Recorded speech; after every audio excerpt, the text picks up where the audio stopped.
Good morning and welcome to the show. The topic this morning is platform for mayor, and we're fortunate to have with us as our guest this morning Mr. PBredesen, a mayoral candidate for the city of Nashville and Davidson County. And Mr. Bredesen, let me welcome you to the show this morning. Well, thank you very much. It's a great pleasure to be here. Mr. Bredesen, what we'd like to do this morning is to talk about your campaign. Right. But at the same time, we'd like for our audience to know a little more about you before we get involved in some of the things that you hope to achieve for the city of Nashville. Why don't you take the first 3 or 4 minutes to sort of give us an overview of your personal background and perhaps your political background and why you became involved in this whole prospect of running for mayor of Nashville. Sure. You know, I think all of us have very much in our approach to things a lot of our background and what we learned. In my case, it's a small town background. I grew up in a small town called Shortsville, population 1,100 people. Graduated from a local public high school. There were 39 people in my graduating class. And I think came from a wonderful home, loving family. We had 6 of us there. There was myself. I had a kid brother. My mother. My parents were divorced when I was really young. My mother was a bank teller. We had an aunt and an uncle who lived with us. My uncle was a milkman, and we all lived with my grandmother, who was a widow. Her husband, my grandfather, had been a switchman on the railway. And, you know, far from the kind of silver spoon in the mouth upbringing that people sometimes think that I had, I think it was an awful good background to learn some basic values. Value of a dollar, value of hard work. And in a way, I became involved in politics and the public sector just because I really think that those are values and virtues which we've forgotten sometimes in the way we go about conducting business. And I frankly would like to be remembered for having helped bring them back to the government of Nashville.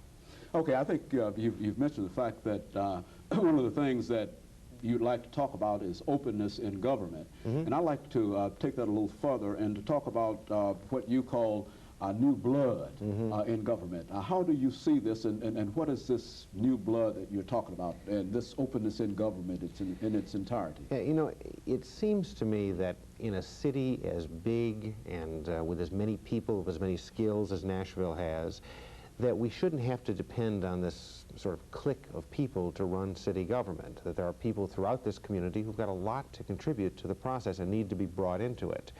I tell people when I go around and talk with them that, you know, there's no reason in Nashville, Tennessee in the 1990s why every political decision has to be made by this sort of clique of people, white men 40 to 70 years old. We have a black community in Nashville that's very constructive and wants to contribute. We have women throughout the community who've got an awful lot to offer. And we have people of every stripe who aren't part of this clique, but who are willing to sacrifice, who have skills and ideas.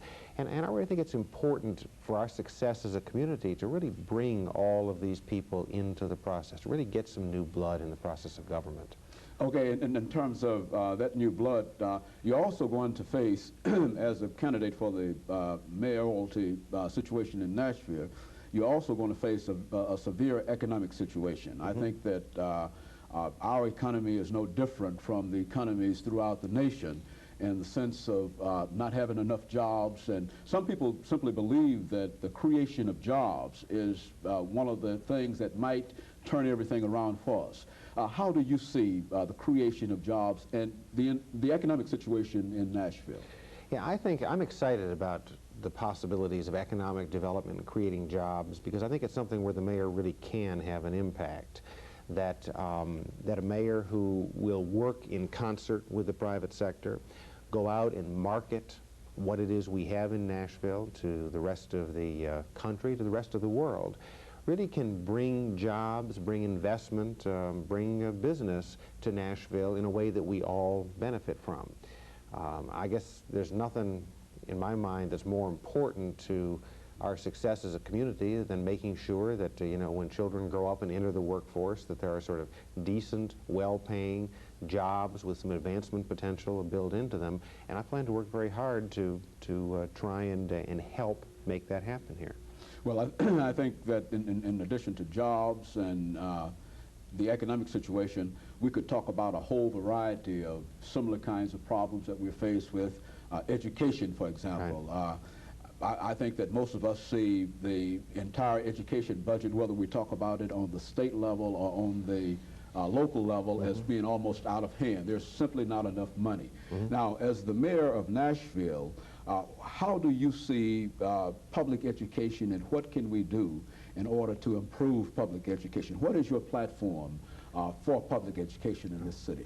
Well, first of all, let me say I think it is a basic function of city government to make sure that the children in this community really have the kind of start on life that we'd all like to provide to our own children. And the way you do that is through having a first-rate public education system. Some of it is money, no question about that. We have first, second, third grade classes now that don't have workbooks, that have 30 and 31 and 32 children in the class, and that has to be changed. I mean, money has to be found to deal with that. Above and beyond that, though, I really think that there are some changes in the structure of public education, making it less bureaucratic and less top-directed, and giving teachers a little more elbow room to practice their profession, that can also help a lot in making the school system more responsive. What are some of the structural changes that you see in terms of dealing with education? Well, I'd like to see teachers and the principals in the schools really have a lot more authority about exactly what's taught and how it's taught, the kinds of materials that are used, whether money is spent on materials or on teachers, or on other kinds of programs, because every school is different. We have 120 schools in Davidson County, and the populations they serve are different, the makeup of the student body is different, the skills of the teachers are different.